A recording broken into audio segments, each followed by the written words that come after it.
এই তোরা তো লয়েছি এই জায়গা বসে কিলে জানো তুই তো কোনো কাম কাজ করস না বেড়া। কি কাজ করতাম ভাই, দেশের পরিস্থিতি ভালো না ভাই, যুদ্ধের পর থেকে 10 টাকা কামাইতারি না ভাই। যুদ্ধ যুদ্ধ যুদ্ধের খবর তুই কি জানোস বেড়া? আমার তুমি জানোস তো জানেন দেখি কোন চাই দেখি আপনি কত সালে যুদ্ধ হয়েছে? যুদ্ধ বেড়া 80 সাল হয়েছে বেড়া যুদ্ধ বেড়া। হেই, দূর মে আপনি কিছুই জানেন না। তো 80 সালে হয়েছে না, 90 সালে হয়েছে। কি কর 90 সালে বেড়া? আবার তুই কথা একটা কথা আমি কি 80 সালে তুই কর 90 সালে? এই কাকা বলেন বলেন এই যে কইতাছ এই কথাটা ওই কি আমি কি 80 সালে 90 সালে এটা এত হইলো? সে তো আমি বুঝি না, মূর্খ মানুষ তো। তো এর একটা ছেলে আছে শিক্ষিত মানুষ, ওমু না জানে ভালো করিয়া।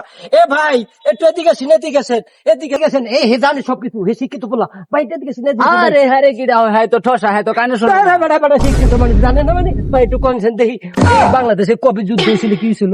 এই তো বলেন তো দাদা, বলেন তো যুদ্ধ কত সালে হয়েছে? হ্যাঁ কত সালে যুদ্ধ হয়েছে আপনি জানেন? আমার জন্ম হইতে কথা আছিল 1971 সালে এই জন্ম হওয়ার কথা। পরে আব্বা আর মায়ে কাজে লাগছে, কাজে লাগলে পরে নানার বাড়ি যে হয়েছে 3 মাস পরে। এই কয় কি এই হারাম পাগল এই রে কয় কি এই যা